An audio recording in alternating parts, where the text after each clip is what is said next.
தென்திசை ராஜாவுக்கு விரோதமாய் இரண்டாவது யுத்தம். பின்னும் தென்திசை ராஜாவுக்கு விரோதமாக பெரிய சேனையோட போர் செய்ய தன் வல்லமையையும் தன் ஸ்திரத்தையும் எழுப்புவான். அப்பொழுது தென்திசை ராஜா மிகவும் பலத்த பெரிய இராணுவத்தோட போய் யுத்தம் கலப்பான்.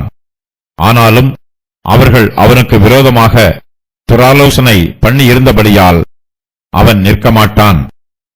அவனுடைய போஜனங்களை சாப்பிடுகிறவர்கள் அவனை நாசப்படுத்துவார்கள். ஆகையால் அவனுடைய இராணுவம் பிரவாகமாய் வரும், அநேகர் கொலையுண்டு விழுவார்கள்.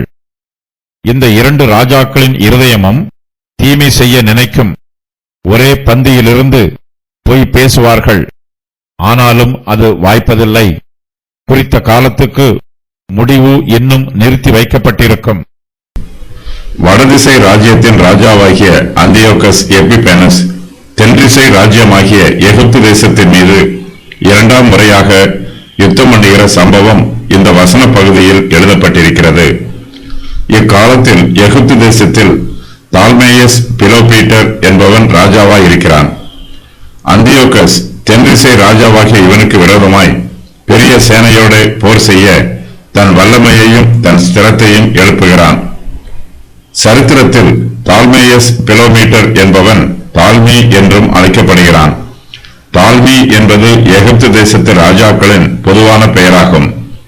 அந்தியோகஸுக்கு விரோதமாக தென்திசை ராஜாவாகிய தால்மியும் மிகவும் பலத்த பெரிய இராணுவத்தோட போய் யுத்தம் கலக்கிறான். இந்த யுத்தத்தில் அந்தியோகஸின் பெரிய சேனை தால்மியின் பலத்த இராணுவத்தை முறியடிக்கிறார்கள். எகிப்து தேசத்தின் இராணுவ தளபதிகள் அவனுக்கு விரோதமாக கலகம் பண்ணுகிறார்கள். தால்மிக்கு இராணுவ ஆலோசனை சொல்லுகிறவர்கள் அவனுக்கு தப்பான ஆலோசனைகளை சொல்லி அவனை மோசம் போக்குகிறார்கள். அவர்கள் அவனுக்கு விரோதமாக துர் ஆலோசனை பண்ணி இருந்தபடியால் அவன் நிற்க மாட்டான் என்று இந்த சம்பவத்தை பற்றி எழுதப்பட்டிருக்கிறது. எகிப்து தேசத்து ராஜாவின் போஜனங்களை சாப்பிடுகிறவனே அவனை வஞ்சித்து விடுகிறான். தால்மியினுடைய போஜனங்களை சாப்பிடுகிறவர்கள் அவனை நாசப்படுத்துகிறார்கள். வடதிசை ராஜாவினுடைய இராணுவம் பிரவாகமாய் வருகிறது. இந்த யுத்தத்தில் எகிப்து தேசத்தின் இராணுவத்தில் உள்ள அநேகர் கொலையுண்டு விழுகிறார்கள். இந்த யுத்தத்திற்கு பின்பு வடதிசை ராஜ்யத்திற்கும் தென் திசை ராஜ்யத்திற்கும் இடையே ஒரு சமாதான உடன்படிக்கை ஏற்படுத்தப்படுகிறது. ஆனால் இந்த உடன்படிக்கைக்கு இவ்விரண்டு தேசங்களின் ராஜாக்களும் உண்மை உள்ளவர்களாய் இல்லை.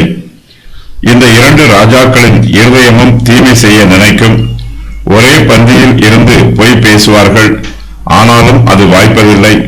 குறித்த காலத்துக்கு முடிவு இன்னும் நிறுத்தி வைக்கப்பட்டிருக்கும். இவ்விரண்டு ராஜாக்களும் செய்து கொண்ட சமாதான உடன்படிக்கை வாய்க்கவில்லை. ஒருவரை ஒருவர் வஞ்சிக்க நினைக்கிறார்கள், ஒருவருக்கு ஒருவர் தீங்கு செய்கிறார்கள். இரண்டு தேசங்களுக்கும் இடையில் சமாதானம் உண்டாகவில்லை. இவ்விரண்டு தேசங்களுக்கும் கர்த்தரால் நியமிக்கப்பட்ட முடிவு உடனே நிறைவேறாமல் கர்த்தரால் குறிக்கப்பட்டுள்ள காலம் வரையிலும் நிறுத்தி வைக்கப்பட்டிருக்கிறது. அந்தியோகஸ் எபிபேனஸ் பல வருஷங்கள் ஆயத்தம் செய்து இறுதியில் எகிப்து தேசத்தின் மீது யுத்தம் பண்ணி அதை ஜெயித்தான். தால்மியை கைது பண்ணினான். அந்தியோகஸ் எகிப்து தேசத்தின் ராஜாவானான். இவனுடைய ஆட்சி காலம் கிமு 171 முதல் 167 வரை ஆகும். தால்மியின் அதிகாரிகள் சிலரை அந்தியோகஸ் எபிபேனஸ் தந்திரமாக தன் வசப்படுத்திக் கொண்டான். இவர்கள் தால்மியை தோற்க வைப்பதற்கு எபிபேனஸிற்கு உதவி புரிந்தார்கள். இவர்களுடைய உதவியினால் எகிப்து விழுந்தது. சீரியாவின் ராஜாவாகிய அந்தியோகஸ் எபிபேனஸின் இருதயமும் எகிப்தின் ராஜாவாகிய தால்மியின் இருதயமும் தீங்கு செய்ய நினைத்தது. இருவரும் ஒருவருக்கொருவர் ஆதரவாக இருப்பதாக நடித்தார்கள். ஆயினும் இவர்கள் ஒருவருக்கொருவர் தீங்கு செய்து கொண்டார்கள். ஒருவருக்கொருவர் பொய் பேசிக் கொண்டார்கள். எகிப்து தங்களிடம் சரணடைய வேண்டும் என்று ரோம பேரரசார் கோரிக்கை விடுத்தார்கள். இதனால் தால்மி வளம் பெறவில்லை.